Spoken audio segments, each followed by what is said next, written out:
진짜 설교하겠습니다. 아까도 남장님하고 식사하면서 같이 얘기했지만 좀 정신이 없어요.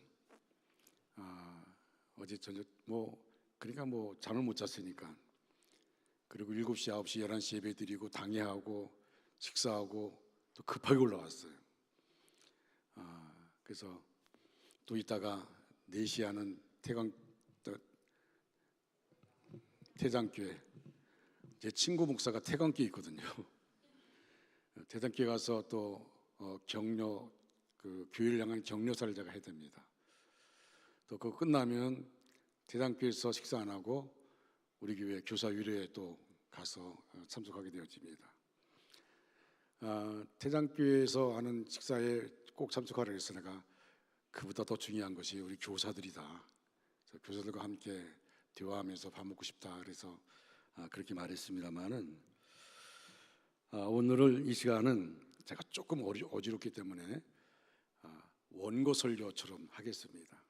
이해해 주시기 바랍니다. 그래도 이게도 아멘 소리가 잘 작아. 이해해 주시기 바랍니다. 아멘. 정채봉이 지은 멀리 가는 향기라는 책이 있습니다. 멀리 가는 향기.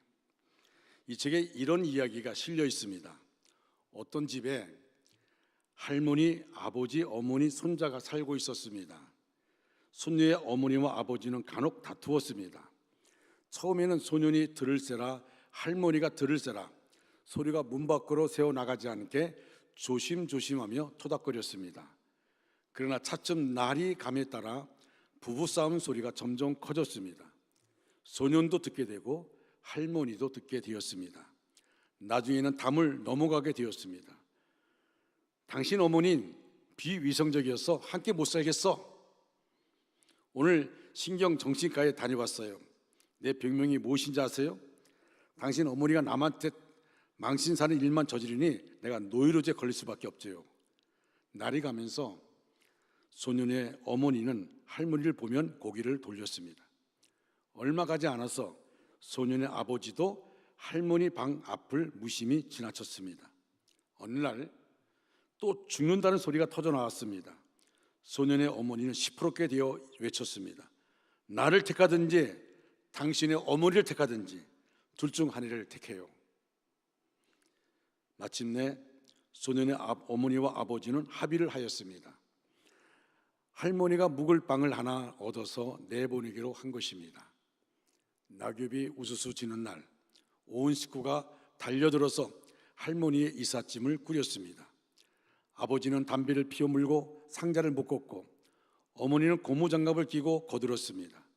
소녀는 종이와 연필을 꺼내와서 적기 시작하였습니다. 헌 옷장 하나, 전기장판 하나, 담요 하나, 밥통 하나. 어머니가 물었습니다. 너 왜 그런 거 쓰니? 소년이 대답하였습니다. 다음에 어머니 내보낼 때 내가 챙겨드릴 품목이에요. 여러분, 고려시대에는 고려장이 있었고 현대에는 현대장이 있답니다.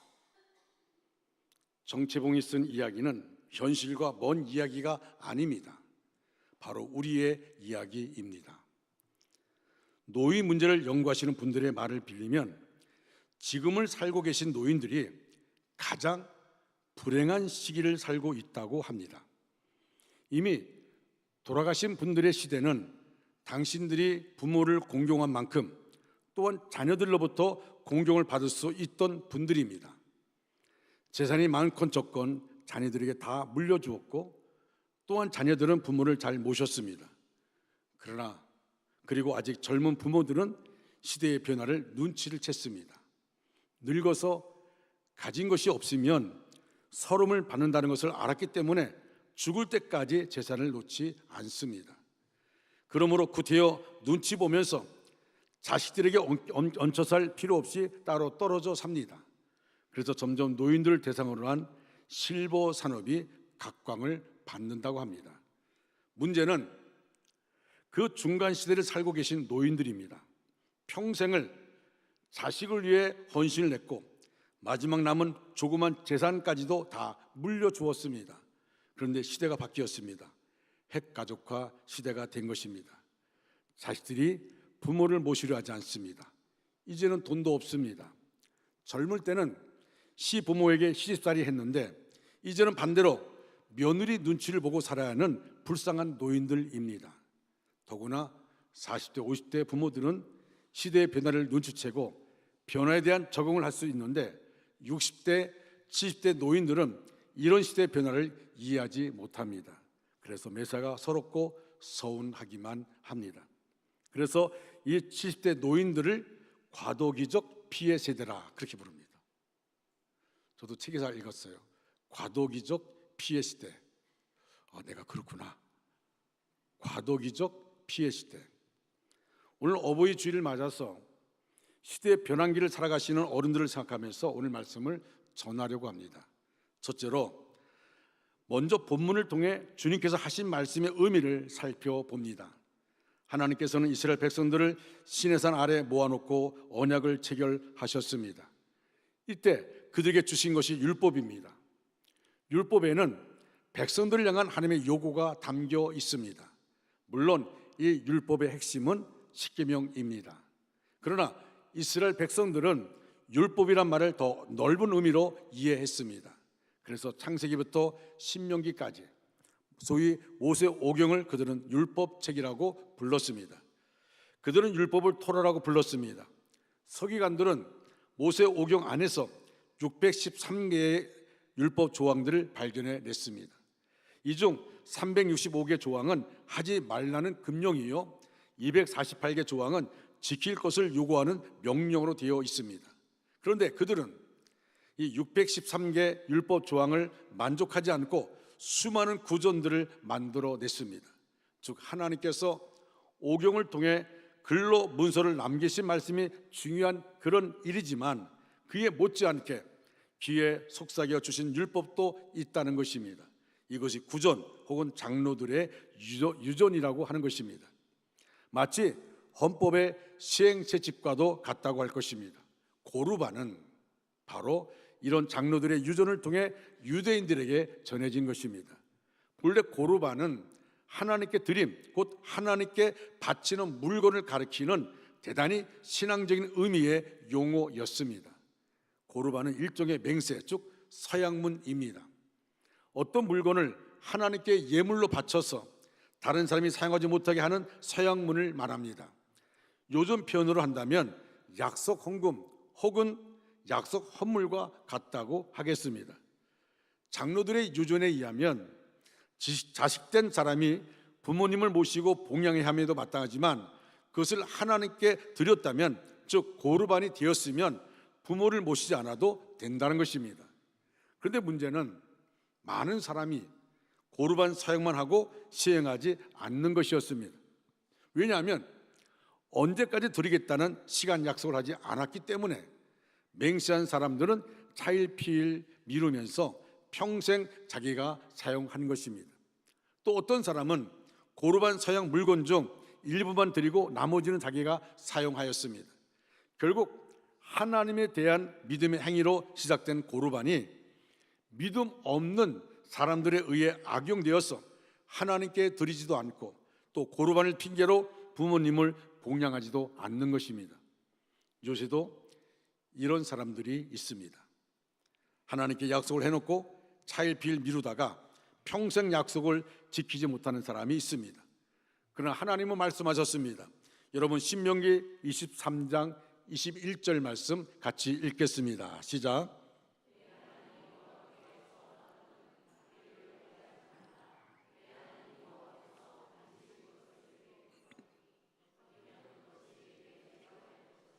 아멘. 하물며 하나님과의 약속을 이행하지도 않고 또 이것을 핑계로 부모도 공경하지 않는다면 하나님과 부모님에게 얼마나 큰 죄가 되겠습니까? 두 번째로 하나님은 부모를 공경할 것을 말씀하셨습니다. 고르반을 이유로 해서 부모님을 공경하지 않아도 된다는 장로들의 유전은 분명히 하나님의 뜻과는 같지 않은 교훈입니다.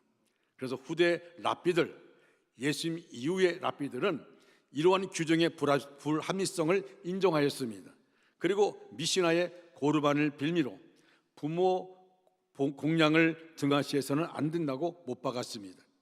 하나님 우리에게 분명히 가르치셨습니다. 오늘 본문 오전에도 말씀을 드렸지만 에베소 6장 1절로 3절 말씀 같이 한번 큰 소리로 읽겠습니다. 자녀들아 주 안에서 너희 부모에게 순종하라. 이것이 옳으니라. 내 아버지와 어머니를 공경하라. 이것은 약속이 있는 첫 계명이니 이로써 내가 잘되고 땅에서 장수하리라. 아멘. 자, 약속이 있는 첫 계명이란 무슨 말입니까? 십계명을 살펴보십시오. 앞에 있는 네 계명에는 약속이 없습니다. 그러나 다섯 번째 계명에는 분명히 약속이 있습니다. 얼마나 많은 부모들이, 얼마나 많은 노인들이 자식들의 공격을 받고 있습니까? 사랑하는 여러분, 주 안에서 부모에게 순종합시다. 부모를 공경하고 공격하지는 맙시다. 정신적으로 공경하고 인격적으로 공경하고 물질적으로 공경하도록 합시다. 그래서 땅에서 잘되고 장수하는 복을 누리는 우리 모두가 되어지기를 주님의 이름으로 축원합니다. 김상우라고 하는 공군 중령의 간증이 있습니다. 그의 어머니가 부엌에서 일하시다가 실수로 인하여 하반신에 심한 화상을 입고 병원에 입원했습니다. 어머니는 꼼짝도 못한 채 누워있고 조금만 움직이면 상처가 침대천에 닿아서 쓰리고 아팠습니다. 의료진의 말에 의하면 제일 아픈 고통이 화상으로 인한 아픔이라고 합니다. 피부가 다 벗겨지고 말조심이 전부 드러나기 때문에 인간으로서 겪을 수 있는 가장 아픈 고통이 화상으로 인한 고통이라고 말합니다. 이렇게 괴로워하는 어머니를 위로한답시고 아들은 귀에다 대고 물었습니다. 어머니, 얼마나 아프세요? 어머니가 그러십니다. 1000번 죽고 1000번 사는 것 같다. 이 세상에는 이런 아픔이 있다는 걸 난 몰랐다. 그런 중 하루는 어머니가 아들의 손을 잡고 이렇게 말씀하셨습니다. 얘야, 나는 너희를 위하여 기도드리고 있다. 너희들은 결코 이런 아픔 당하지 않도록 이 아픔을 모두 내게 주십사고 너희들의 고통을 다 내가 걸머쥐고 갔으면 좋겠다. 너희들은 이런 고통이 없도록 말이다. 그리고 얼마 후에 어머니 세상을 떠나셨습니다. 그 후 잠자리에서 편히 돌아 누울 때마다 그는 어머니의 기도를 생각하며 눈물 짓는다고 합니다. 그토록 아파하시면서 그 아픔과 고통이 자식들에게 생기지 않도록 자신이 다 갖고 갔으면 좋겠다는 그 깊은 사랑의 어머니 생각에 늘 잠자리가 괴롭다고 합니다. 전에 중국이 발칵 뒤집혔던 사건이 있었습니다. 어버이날을 앞두고 장애가 있는 79세 어머니를 모시기 힘들다고 아들이 생매장한 사건이 있었습니다.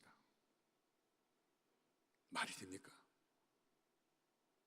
어머니가 죽지도 않았는데 땅을 파고 생매장한 사건이죠. 기적적으로 어머니는 구출되었는데 병원으로 급히 이송된 이 어머니, 병원에서 아들이 큰 벌을 받을까 봐 그거 걱정하고 있답니다.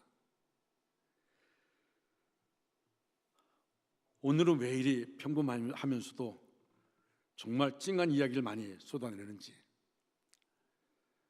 하나님의 백성이 되기 이전에 우리가 인간이 도리부터 생각해도 부모 공경은 마땅한 것입니다. 하나님께서 말씀하시기 이전에 그저 세상에서 평범하게 살아가는 일을 할지라도 그건 기본 도리입니다. 부모 공경을 무슨 대단한 것처럼 말하는데 사실 그건 하나님을 공경하지 않는 일반인들이 하는 기본적인 것입니다. 하도 세상이 흉흉해서 부모 공경이 칭찬받을 일같이 여겨지지만 그건 인간의 기본 도리입니다. 어느 아버지가 임종이 가까워지면서 여러모로 불편하게 지내고 있지만은 온 집안이 그를 극진히 떠받들고 있었습니다. 왜냐하면 그 아버지는 손가락에 커다란 다이아 반지를 끼고 있었기 때문입니다. 출가한 딸이 와서 돌아가시게 되면 그 반지 줘주세요. 그럼 아버지가 오냐? 그러마. 그렇게 말해요. 이번에 며느리가 시아버지 보고 돌아가시게 되면 그 반지 져주세요. 오냐 그러마. 그래서 딸도 극진의 아버지를 모시고 며느리도 극진의 아버지를 모시는 거예요. 돌아가실 때까지도 어느 누구에게 그 반지를 준다는 말 없이 그대로 끼고 있다가 돌아가셨습니다. 반지 덕분에 그동안 교도 잘 받고 말입니다. 그런데 노인이 돌아가신 뒤에 확인해 보았더니 그 다이아 반지는 가짜였습니다. 지난 2003년에 서울고법 민사 15부는 특이한 판결을 하나 내린 적이 있습니다.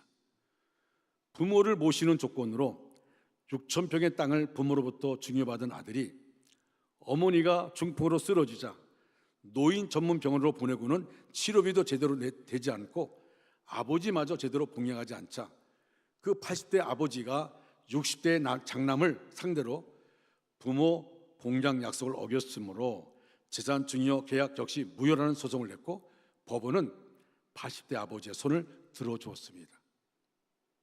세상이 이렇게 되었습니다. 그러나 그럼에도 불구하고 부모 공경은 인간의 도리입니다.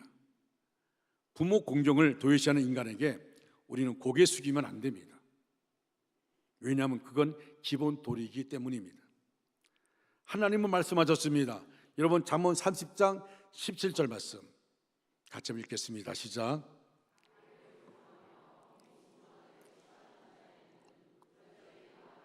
그리고 독수리 새끼에게 먹히리라. 무서운 말이죠. 아주 무서운 말입니다. 아비를 조롱하며 어미 순종하기를 치료하는 자의 눈은 골짜기에 까마귀가 쪼이고 독수리 새끼에게 먹히리라.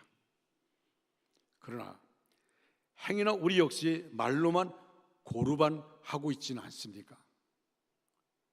하나님께 드리지도 못하고 부모님을 공양도 못하고 있는 것은 아닙니까? 먼저 하나님의 일을 한다는 것을 핑계로 부모님에게 소홀히 하지는 않습니까? 여러분 어떻습니까? 하나님을 섬긴다고 주님의 일을 한다는 핑계로 부모님 찾아뵙는 것 소홀히 하지 마시기 바랍니다. 눈에 보이는 부모님을 잘 섬기지도 못하는 사람이 어떻게 보이지 않는 하나님 아버지를 잘 섬길 수 있겠습니까? 미국 텍사스의 한 남자가 아내와 4 자녀를 버리고 캘리포니아로 가서 30년 동안 오직 자기만을 위해 살았습니다. 돈 한 푼 없이 죽었는데 시체를 고향 텍사스에 묻어달라는 유언을 남겼습니다. 텍사스에 살고 있던 자식들은 그 소식을 듣고 분개했습니다. 그 사람이 우리와 무슨 상관이 있어? 아버지로서 우리에게 해준 게 뭔데? 그 사람 때문에 어머니와 우리가 얼마나 고생을 했는데 왜 우리가 시체에 수고와 돈을 들여야 해? 안 해? 못하겠어. 그러나 신앙샘이 깊은 큰아들은 아무 말 없이 동생들의 불평을 들었습니다. 그리고 캘리포니아로 가서 아버지의 시체를 옮겨 오기 위해서 트랙터와 농기계를 저당 잡혔습니다. 장례를 치고 난 후에 큰아들은 동생들에게 이렇게 말했습니다. 성경에는 네 부모를 공경하라고 쓰여 있을 뿐 어떤 부모라는 말은 없단다 라고 말했습니다. 어떤 부모는 공경하고 어떤 부모는 공경하지 말라 이 말이 없다. 그냥 내 부모를 공경하라 이 말만 했다. 부모를 공경하는 것은 약속에 있는 첫째 계명이 됩니다.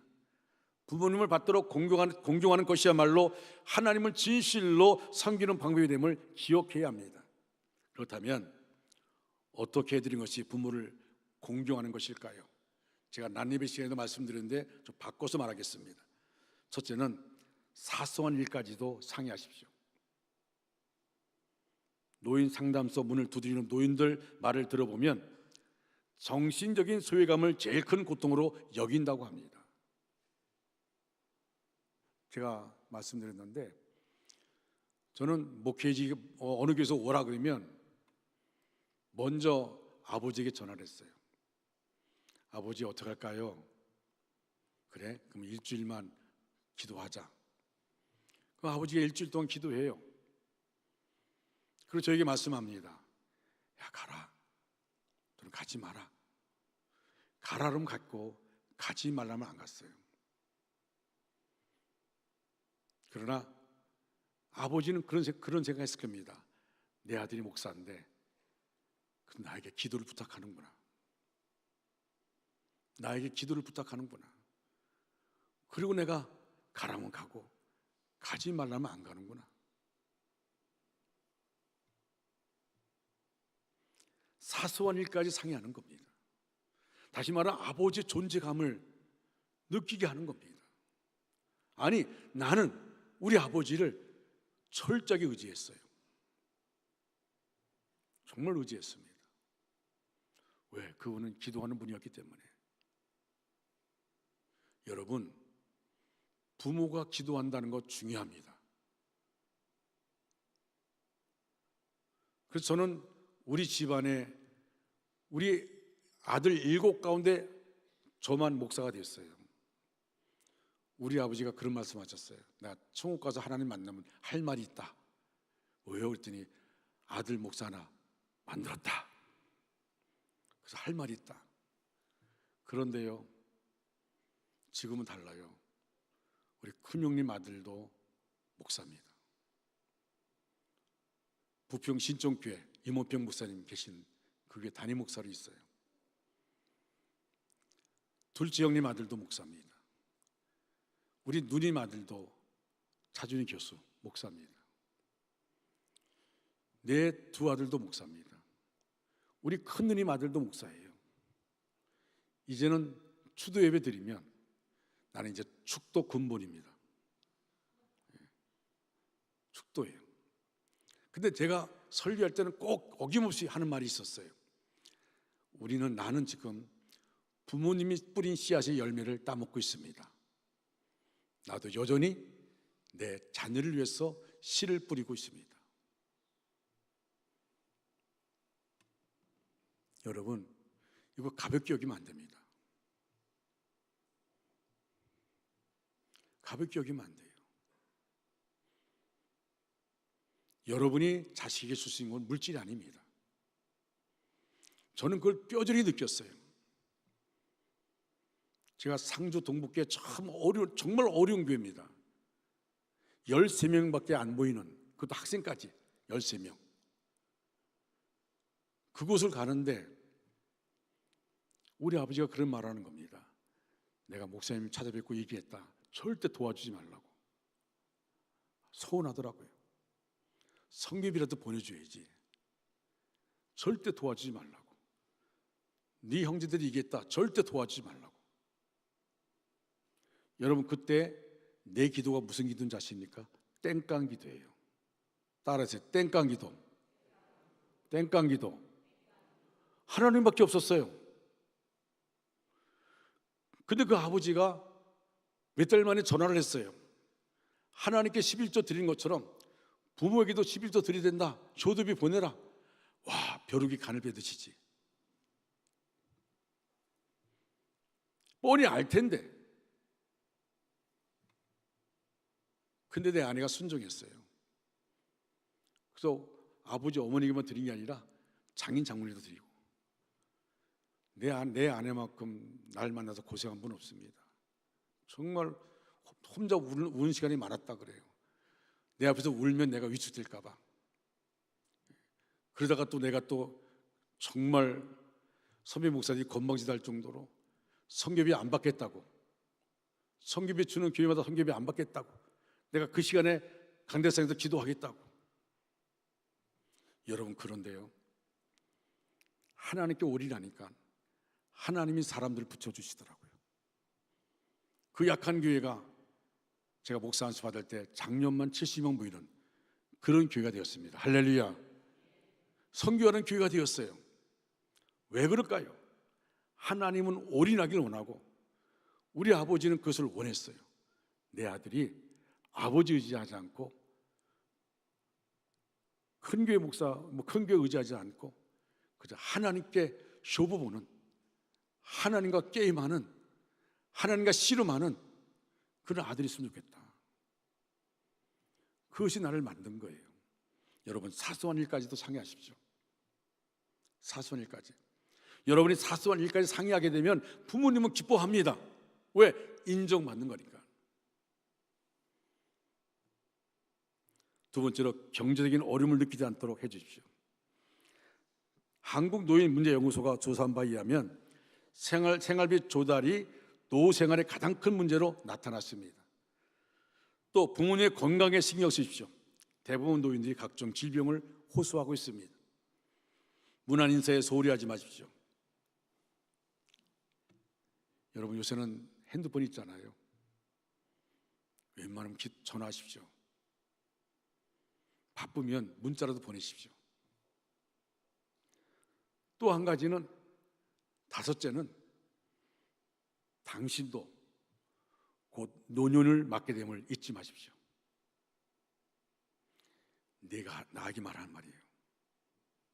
노년을 맞게 되면 잊지 마십시오. 나도 곧 노년을 맞이하게 될 것을 깨달아서 현재 부모님을 모시고 공경하는 일에 정성을 다하는 마음까지는 필요합니다. 아니, 부모님을 통해 혜택받지 않는다 할지라도 저는요, 우리 아버지나 장인 장모님한테 혜택받은 게 아무것도 없어요. 아무것도 없어요. 그래서 하나님밖에 없는 겁니다. 사랑하는 성도 여러분, 말로만 고르반, 제가 오늘 설교 제목을 말로만 고르반, 편하죠? 나 하나님께 드렸습니다. 그리고 언제 드릴지 몰라요. 말로만 고르반 하는 겁니다.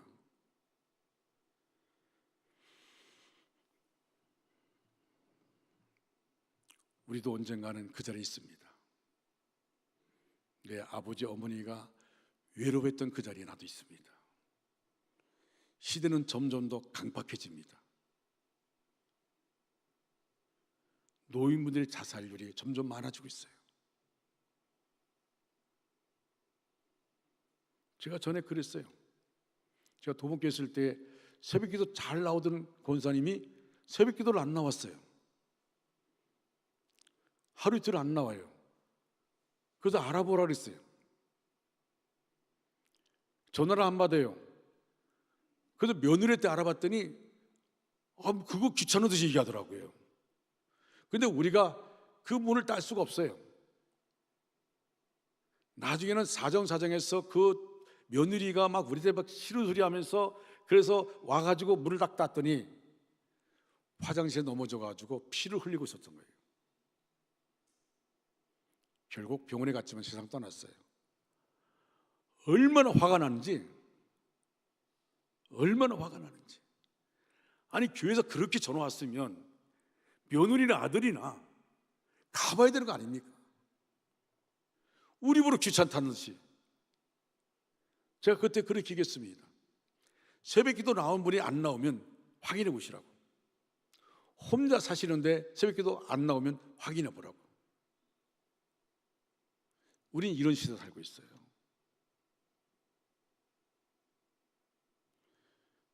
여러분, 우리 주변의 노인분들이 다 우리 부모님이십니다.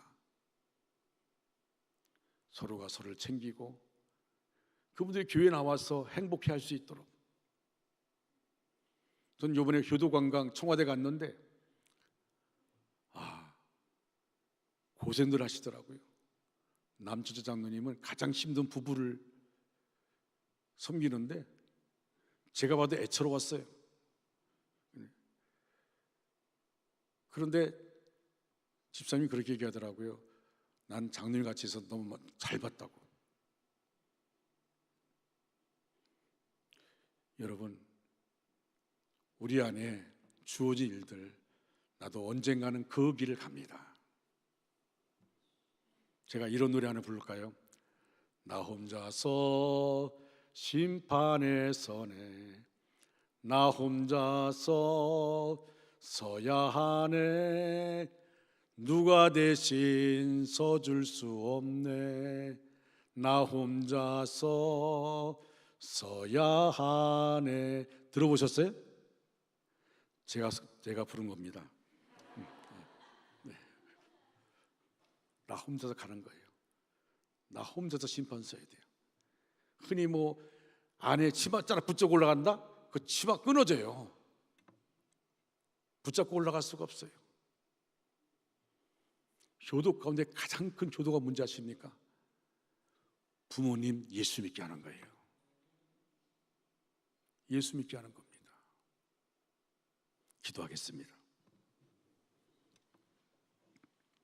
저희를 사랑하시고 늘 좋은 것으로 채워주시는 은혜와 자비가 풍성하신 하나님 아버지, 오늘 우리를 생명의 자리로 불러주시고 거룩한 주일 오후 하나님을 예배할 수 있도록 은혜 베풀어 주심을 감사합니다.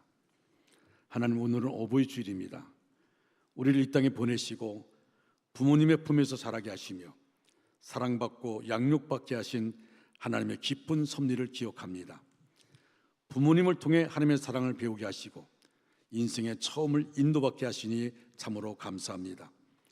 지금까지 걸어온 삶의 자리마다 부모님의 눈물과 기도가 있었음을 고백합니다. 아무 조건 없이 우리를 사랑해 주셨고 늘 뒤에서 묵묵히 감당해 오신 그 사랑이 없었다면 우리가 지금 어떻게 이렇게 설 수 없었음을 고백합니다. 부모님의 수고를 당연하게 여기며 때로는 그 마음을 헤아리지 못하고 지나친 우리를 용서하여 주옵소서. 하나님, 부모님의 연로하신 얼굴에 주님의 평안을 더하여 주시고 몸과 마음이 지치지 않도록 주의 능력으로 붙들어 주옵소서. 세월의 흐름 속에서 잃어버린 건강과 기력이 회복되고 남은 생애가 감사와 기쁨으로 채워지게 하옵소서. 또한 부모님 곁을 떠나보낸 가정에도 위로를 더하여 주옵소서.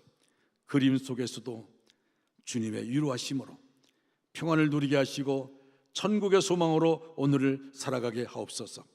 하나님, 우리로 하여금 부모님을 더욱 귀하게 여기게 하시고 말과 행동으로 공경을 실천하며 사랑을 표현할 줄 아는 자녀 되게 하옵소서. 잠시에 미루고 지나치는 것이 후회가 되지 않게 하시고 지금 이 순간 곁에 계신 부모님께 사랑과 감사를 전할 수 있는 용기와 지혜를 주옵소서. 가정마다 하나님의 평강이 임하게 하시고 세대 간에 서로를 존중하고 이해하며 진심으로 소통하는 사랑의 공동체가 되게 하옵소서. 교회가 먼저 본이 되어 부모 세대를 귀히 여기고 다음 세대를 바르게 세우는 건강한 교회 되게 하여 주옵소서. 하나님, 오늘도 우리에게 주신 부모님을 감사하며 그 사랑을 기억하며 살아가길 원합니다. 하나님 아버지의 사랑 안에 이 땅의 부모님들 잘 섬기며 살아가는 복된 자녀 되게 하여 주시옵소서. 우리 중에 사업이 안 되어 염려한 자 있습니까? 주님 간구하오니 하늘의 지혜를 주시어서 사업이 번성하게 하옵소서. 물질 문제로 어려움 당하고 고민하는 분들이 있습니까? 주여 물꼬를 열어 주시어서 구워줄지언정 꾸지 않게 하여 주시옵소서. 인간관계로 힘들어하고 시험받는 분들이 있습니까?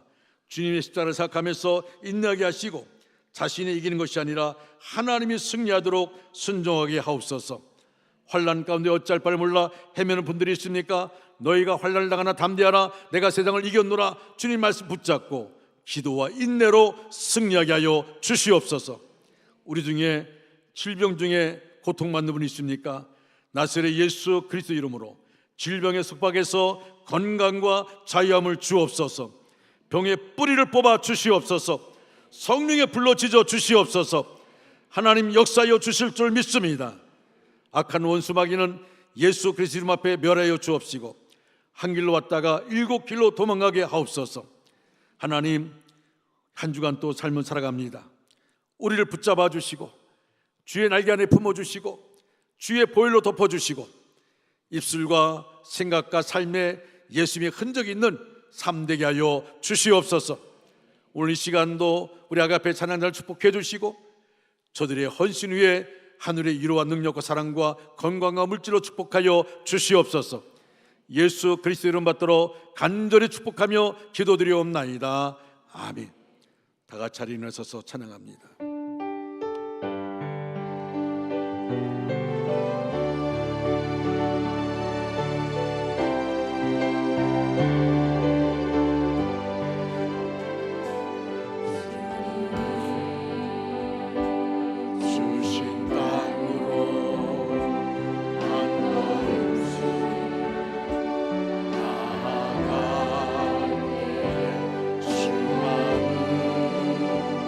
적들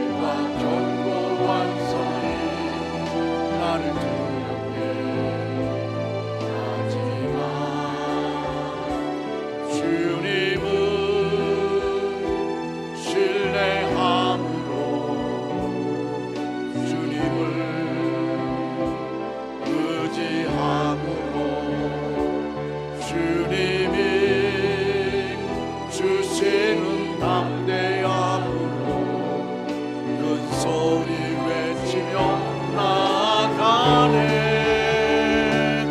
산지를 내게 주소서. 그날에 주께서 말씀하신 이제 내가 주님의 이름으로 그 땅을 취하리니. 원주시 땅을 내게 주소서.